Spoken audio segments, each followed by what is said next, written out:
Hello,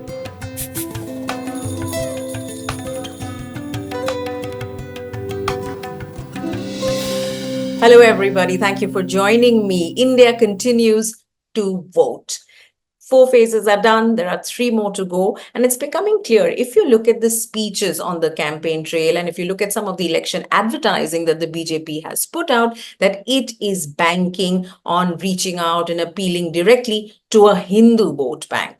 But what is its vision for India if it gets a third term for the next 5 years?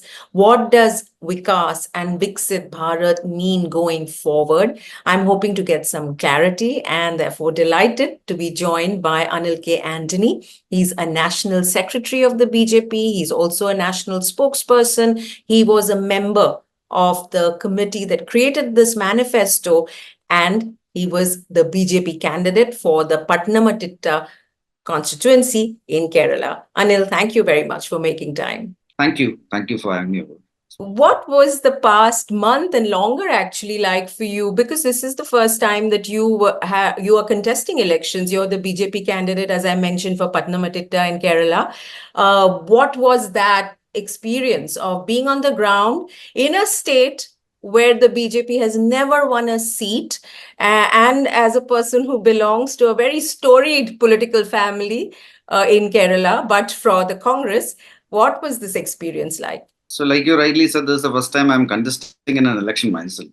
But I've been a part of a lot of electioneering process over time. And I would say this is a very different experience being on the ground, fighting your own election. But we are very optimistic about the whole election because, let's say, when compared to the last 2 elections in 2014 and 2019, the Bharatiya Janata Party did win with full majority by ourselves. We did increase our margin in the last election. And this time, in the last 5 years, if you look at our performance, the party has only increased. We have become bigger as an outfit. We have done a lot of grassroots work across the country. We have empowered crores of people. We have delivered tremendously. And this is one of the few elections where I can very confidently say that a 2-time sitting prime minister is going for his third election with almost zero anti-incumbency, a lot of pro-incumbency across India. And this is going to resonate in Kerala also. Like you said, in Kerala, we have never won a seat before. But this election, it is very different. This is the story of the BJP for the last a few years, where in a lot of places where we were traditionally not that strong. For example, you look at states like West Bengal or Tripura, many northeastern states, Telangana. And the last 6-7 years, like these were all states where the state of the party, where you look at the state of the party, it was much weaker than what it is in Kerala right now, where the vote share used to be single digits, 4%, 5%. But over a period of time, in the last 6-7 years, like except 1 or 2 of these states, we have become the largest party everywhere. Across northeastern states, you have eight states there, and 7 of them the NDA is governing. You look at West Bengal now, we became the second largest party there also. Where this time we are definitely expecting to be the largest party. So in Kerala also right now, the party is in an upward trajectory. Where last time we had double-digit vote share for the first time. This time we are strongly contesting in double-digit seats there. I won't say that we are going to win double-digit seats, but we are strongly contesting there. And definitely we are expecting multiple seats in Kerala this time. I'm very sure that one of them will be my seat in Pathanamthitta. I guess you need to be a political person, a politician, to be able to say this, to say with absolute confidence and certainty something and then be disproved. I'm just saying, perhaps be disproved, and to have to stay with these statements. Is it part of the makeup of being a politician that if you do not say it, if you do not believe it, it will not come? The chances of it not coming true are zero. No, definitely not. Like when we say something, it is with a lot of certainty because like I've been on the ground for the last 50-55 days and I've been interacting with thousands of people over time, especially in Kerala, my constituency. And something which I really saw was that people there really want change. There is a 3-time sitting MP there, and there is a 5-time MLA there who is a former finance minister. But you look at the state of Kerala right now. The state is in deep financial crisis. The people there definitely want change. They are seeing the India story that is happening across India. And we have a lot of reasons to believe that we are going to do very well in Kerala. So, like, I'm very sure that this time we are going to increase our margin from last time, like across India. And Okay. Kerala also, we are going to do much better. Like, it is going to be one of the states which will be one of the stories of the election. But I can say that we are going to win multiple seats. I won't say that I'm the only person who's going to open the account. We're going to have multiple seats from Kerala, and one of them will be mine. That's what. Well, we'll know on June 4th. So keep the confidence and the optimism. But let's move on to something that is that we are getting to see on the campaign trail. And Anil, there seems to be a dissonance between what we hear on the campaign trail and what we hear maybe in interviews. And then, of course, I'll come to the manifesto in a bit. Would you agree if I say this is the case? Because there is a sense to me that there is this constant targeting and demonizing of the Muslim community, and doing that by fear mongering and creating alarm about what will happen if the opposition parties and the Congress led alliance or the India alliance comes to power. Absolutely not, because we are very straightforward in what we stand for. Like whatever we have said, we will deliver. We have always delivered. And you look at our manifesto and whatever we have done in the last 10 years. It is with this motto: "Sabka Saath, Sabka Vikas, and Sabka Vishwas." Where the first day itself, when our Prime Minister became the leader of the country, he had made it very clear that he is standing for 140 crore Indians, and we are working to ensure that in the next 20, 25 years, we will transform ourselves into a fully developed country. So this is what we are working for. And we have very clearly set short-term, medium-term, and long-term objectives. Where long-term objective, our 25-year vision is to transform ourselves into a fully developed country. That is the Viksit Bharat part of it. So That is fully because developed country as in Viksit yes. Bharat. But in the next, you look at our last 10 years itself. Just a couple of years back, we overtook Great Britain. We became the fifth largest economy. Right now, I'm very sure that you are also been following things, and the last 3, 4 years had been fairly turbulent for the whole world. We have created unprecedented growth. Alongside unprecedented growth, we have been to ensure that it's inclusive growth. We have been empowering crores of people under different empowerment and welfare schemes also. Last 10 years, like we have delivered in an unprecedented manner. And our third scheme, what we are saying is like we are going to be the third largest economy. Like we will overtake Germany, Japan will be the third largest economy. We are already the fastest growing nation. Why is it on the campaign trail we are not hearing so much of this? Why are we hearing about the fears of, the fears of income redistribution, which is not there in the Congress manifesto, and inheritance tax, which is a loose comment said by somebody who is not, a very key member in the party at this point of time. So why are these things becoming the pivots around which a lot of the commentary and the campaigning is going around, and this constant demonization of the Muslim community? I mean, I hate to bring up our religions, Anil, but you belong to the minority community, isn't it? You are a minority in India. Do you feel comfortable with this constant attacks on a larger minority? This is absolutely, I would say, a propaganda which is driven by our opposition. You look at our party right now. Like I said, like we have delivered in an unprecedented manner, like growth as well as empowerment. And every election, this is our primary focus. And alongside that, it is also a fact that we are a civilizational state. We are reclaiming a lot of our civilizational nature also. We are reclaiming our civilizational nature, and alongside that, we have a long-term vision and a very clear trajectory to take our country forward to a fully developed country. And every single election, whether it is a state election, whether it is a national election, that is exactly what we are focusing on. But you look at our opposition right now, it is first of all in disarray. I don't think that our opposition has any clear vision, direction, or even a clear leadership. And then, like every election, they want to take the narration back to something which is other than development. So they don't want to speak about development. Like they want to once again make it into a majority versus minority issue, or they want to divide the society based on caste. So, our Prime Minister and our leadership and our manifesto and our perspectives and our campaign narration, everything is on taking 140 crore Indians together to being a Vigasat Bharat. But you look at our opposition right now, it is not some fringe opposition leader. It is Mr. Rahul Gandhi itself, who is supposedly the leader of the Congress. I wouldn't say that he is the leader of the India Alliance, but he is the leader of the Congress. And every single speech he makes, it is on, let's say, caste census. He wants to, like, you look at most of his narration, it is actually on dividing, like, it's pitting one caste against the other. It is again every single issue the opposition takes, they make it into, like, you bring the Muslim aspect again and again and again, like, you, most of these aspects, like, finally, like, you are trying to pit the minority and majority, like, you are trying to create a narration built on Muslim victimization, you are trying to create a narration which is pitting one caste against the other. And that is exactly not what we want. That is not what we want. We are standing for everybody. When you talk about reclaiming a civilizational heritage and a virasat and a status, I could flip it around and say that there has been a consistent attempt to reach out to the, the latent or even overt bigotry in the majority Hindu caste. I could also say that there is looking at the Hindus as victims of,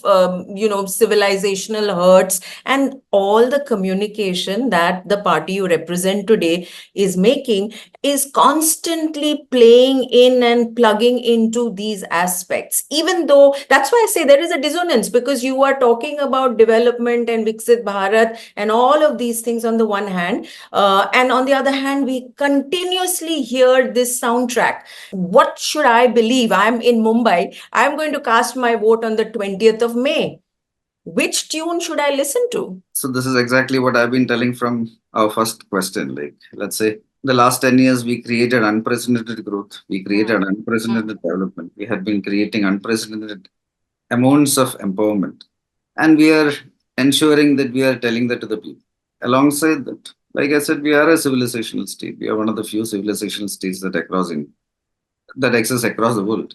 And we are very proud that we are reclaiming a lot of that also while we are moving forward. When we are trying to do that, the opposition do not want to have a discussion regarding any other developmental work, because, like, finally you look at most of our opposition, they had been a part of the ruling governments for the first 60-65 years since our independence. But in the last 10 years, we have delivered much more than that. So this is not a conversation which our opposition want to even get involved into. What is the civilizational state? And we are one of the few civilizational states you just said. If a young person wants to understand this, how would you explain it to them? It's a long continuous civilization. We are a civilizational state. And there had been certain instances that happened in the last few centuries, maybe. Like, there was a colonial period, there were certain periods where many of those were suppressed, and this was a country that had certain, like all civilizations have their ebbs and flows. We had certain down periods also, but now we are reclaiming ourselves as a main global power. We are as one of the major global powers, and this is where we are heading in. And let's say a few days back, there was one of the major advisors of the old Congress president who tried to tell that this is not what it is. Like, we are like an artificial construct that was created, which was immediately after independence. A lot of the Western countries also, like, they try to, let's say, subdue this civilizational aspect, because this is not something which many of them are not comfortable with. But it is finally a fact. What is the one key substantive benefit of this civilizational aspect to the current population? What would you say is the one thing I get from the country reclaiming, to use your words, its civilizational glory, heritage? See, whether it's an individual, whether it's an organization, whether it's a country, whatever it is, like, finally, like, having a large history and having a large, let's say, period of existence where most of the existence was of lot of very relevant glory. Where for the last 2000 years, you look at it, almost 1800 years, like, we are one of the largest, one of the top two largest economic powers, one of the drivers of world affairs. And having that history definitely is something which every Indian should be proud of. And that is something which, once again, we are letting the people know. And it is not something which we are reinventing, it is something that already existed. And it is that continuum that we are taking forward. So you completely reject my interpretation when I hear speeches and advertising. When I look at some of the advertising, we all know the ads, digital ads that came out of BJP Karnataka. We have seen in Maharashtra, if you vote for do you want to vote for the BJP and development, or do you want to vote for Pakistan celebration? I mean, are you saying these are irrelevant? Because, I have a quote here from None, the Prime Minister's speech, no, not speech, from the Prime Minister's interview, where he says, "हमने अपना," this was to Republic TV. He says, "हमने अपना लक्ष्य लेकर आगे बढ़ना है. मैंने, with reference to Pakistan, Hindustan को चलाना 10 साल से ताला लगा दिया है." Now that's a great statement, and I understand that. Yet when we see the advertising, we see some of the communication on the campaign trail, it's completely in contrast to what the Prime Minister said in the interview. there is an attempt to disproportionately amplify certain statements and again mitigate a lot of other things that is happening. Like, for example, like you look at our campaign narrations, our manifesto, what we stand for and what we are communicating to the people. Like most of it, I would say, like a large percentage of it is regarding the work we have done in the last 10 years and our vision for the next 5 years and our vision for the next 25 years. And then there are certain aspects which again we are showing a mirror to our opposition, because like whenever we are talking about development, whenever we are talking about our short term, medium term and long term objectives, the opposition is diverting the topic completely. And once again, they are trying to pit caste against caste and they are trying to make it into a minority versus majority issue. Like every single issue, like they bring in, like they only want to talk about this aspect. It is amplified, and obviously, like we respond to it, like we do whenever if the opposition only want to talk about certain fault lines that exist in the society, and then you are trying to, let's say, make everything that they do into a pro minority narration. Obviously, like we also, like we need to tell the people that this is not acceptable. Finally, like we do believe in taking everybody forward. Like when we gave 4 crore houses or 40 crore tap water connections or 50 crore Ayushman Bharat cards or 300 other policies, like we are not thinking whether you are a Hindu or a Christian or a Muslim or a Sikh. Like we are giving it to an Indian. Like if you are an Indian citizen, like we will ensure that you are empowered and you are also getting avenues of social and economic movement. You also move forward. But then we are not an organization that is, let's say, going to show biases towards the minority community. Like you said, like I myself is a minority. At the same time, that is not my primary identity. And let's say when I make a policy, like I'm not going to make pro-minority policies, which the Congress party want to do because of their appeasement politics. Like finally, like I make policies and I'm making it for every Indian, where I'm giving you every constitutional right that exists, whatever, and I will ensure that you get avenues of mobility. Like I've been creating hundreds of policies which have been delivered on the. So the policies will deliver on the ground, but the civilizational the reclaiming of our civilizational heritage will have a Hindu identity. We saw the Ram temple getting It will have inaugurated, and that was a manifesto commitment for the BJP for you. It will have an Indian identity. It will have an identity of our thousands of years of cultural and civilizational heritage. It will have that identity. Some people, because of certain aspects, are not comfortable with it. But yes, we have that identity. Let's talk about the manifesto. I have gone through it, and my reaction was, okay, as you go into asking us for a third term, as we the voters, you are sort of saying more of the same. Because in terms of a new big idea is not there. Or would you say I've missed something? No, it's more of the same in an even accelerated manner. That's why I said when you look at the last 10 years. You look across sectors, across various areas. We have created capacity in a scale which our country hasn't seen in the first 67 years of our independence. You look at what we have done. Like there used to be 7 IITs, now it is 21 or 22. There used to be 8 All India Institute of Medical Sciences, now there is 25. There used to be 74 airports, now there is 160. There used to be 91,000 kilometers of roads, now it is 1.5 lakhs. The railway line electrification was 20,000 kilometers till 2014. Now it is 60,000. So you look at infrastructure capacity we have created across sectors. Like in the last 10 years, we have created more than the first 67 years in many of those areas. Like we used to be a 2 trillion economy in 2014. Yeah. We are nearly 4. So we have been doubling and trebling capacities. And this is the age of digitization. So then, when I read very worrying information like the fact that the top 1% of Indians own 22.6% of income, or have a share of 22.6% of income, 41.1% in wealth. These are statistics, and we know that they're statistics, but anecdotally, we all know that there is a huge disparity that has opened up in these last 10 years. I'm not saying it wasn't there before, but I'm saying the gap is really wide and inequality is huge and massive.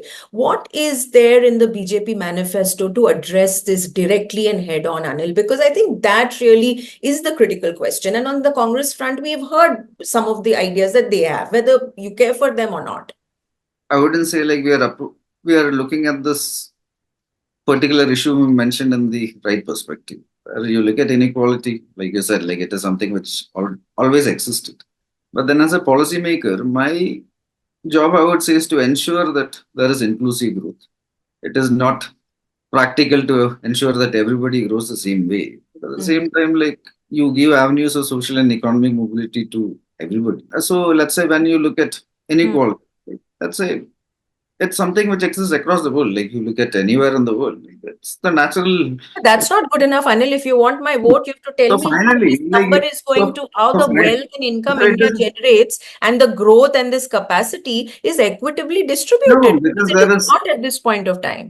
finally, like let's say you look at anywhere, like you can't expect everybody to be the same or grow the same way. Like this is not a communist country, but at the same time, what we do as a policymaker is ensure that there is avenues of economic and social mobility that is given to every single person. That is why I said that we created schemes, we have created policies that empower 140 crore Indians, like where there is inclusive growth. You look at any field. Let's say I work in the tech sector, so I'll just Hmm. start with that. Sure. In 2014, there were around 500 startups registered under the Startup Hmm. India program. Hmm. Now there are 1.25 lakh startups. There are 120 unicorns. And these 120 unicorns in 2018, it used to be 8. 21, it was around 20. Now it's 120. We are the third largest startup ecosystem in the world. We have the third largest number of unicorns in the world. We have 1.25 lakh startups and it is employing 25 lakh people. And you look at just the sector, like almost every single unicorn founder is a first generation entrepreneur. Most of these people, like who started, are young kids in their 20s and 30s. Like we opened up the space sector. When we opened up the space sector, like let's say almost 100 plus of these space startups came. Where again, all of them are kids in their 20s and 30s from IITs and all these places, first generation entrepreneurs. They're creating tremendous amount of wealth and they're employing people. And then those are also like white collar jobs that are given to people who are coming from good quality institutions. Like you can't expect everybody to have the same amount of wealth. But what we have done is, let's say for this many lakhs of people, you have created let's say opportunities. We gave them opportunities by policy making only. 100 million unemployed in India at this point of time. Are you doing enough? And We are if this doing, if see, this there is inequality never has enough. grown radically in the past 10 years, There is are never you enough. doing enough for the majority of the people? Yes, we are doing tremendous amount of work. This is why I keep on saying, like we are delivering more than what people have done in the last 60, first 67 years in the last 10 years. Hmm. Yeah, there is quite a lot of things to do because finally we are a big country. We are a country with 1/6 of the world's population. We Hmm. are a country where you look at our population is 5 times more than the United States, 4 times more than Europe, 1/6 of the world's population.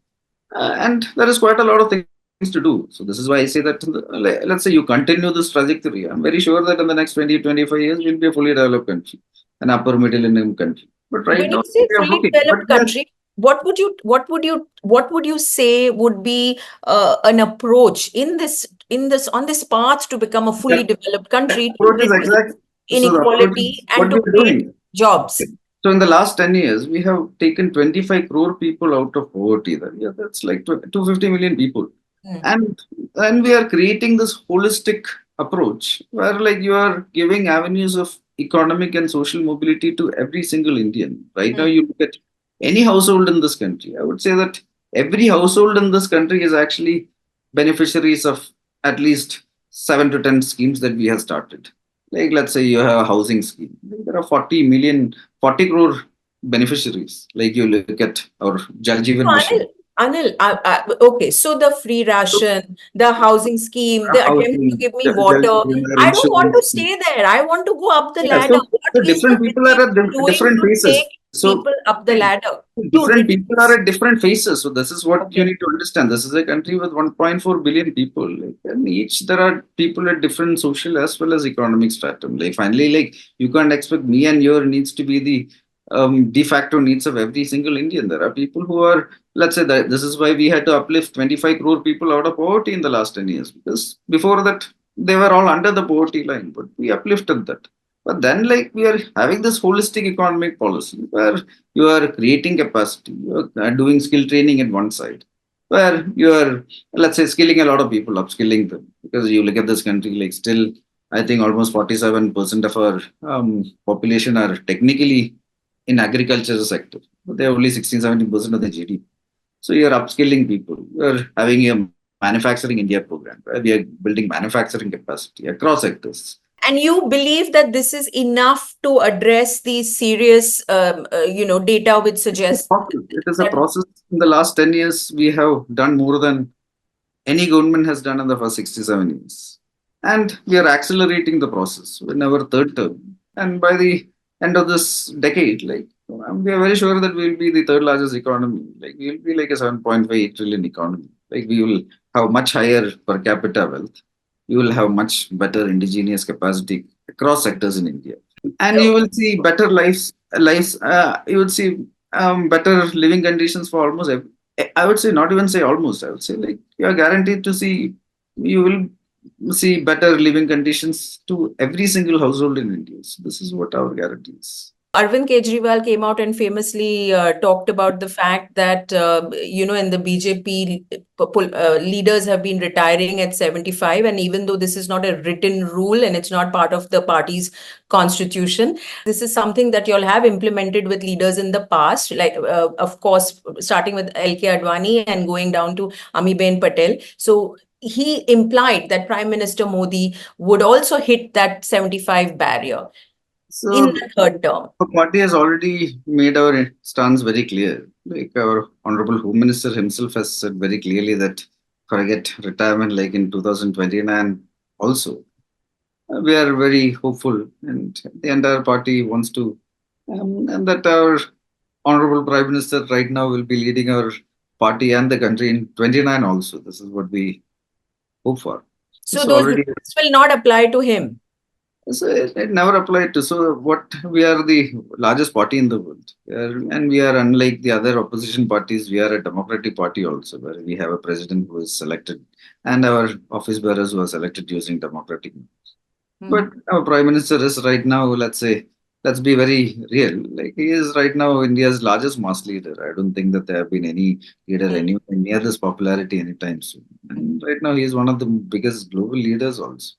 The public are voting and one of the biggest reasons why the public are voting for us, our biggest strength is actually our prime minister himself and his guarantees. Okay, let me pick up another statement and then I'll close it, that the Prime Minister made on the campaign trail. And he very suddenly, a few days ago, said that there are tempos with cash going to the Congress party, and these tempos of cash are from Ambani and Adani. What did this mean? And should the Prime Minister of the country take the names of two of the largest industrial groups, which invest a lot of money in this country, in this casual manner, as saying that they have cash and black money which they are using in political funding the opposition? I didn't understand that at all. See, it is a reality that across this country, from Jharkhand to Tamil Nadu to Telangana to many states, where hundreds of crores have been caught from various trucks. The two of the largest